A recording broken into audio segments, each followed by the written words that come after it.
yaşadı, hem mahvoldu senin sayende.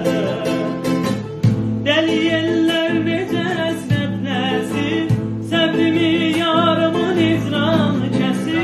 Oğlu bundan sonra evlenmeyecek, ana yazıkta gelinsin telesir.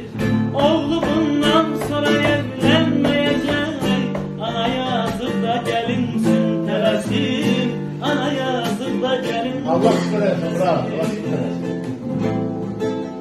Hakikaten tesadüfen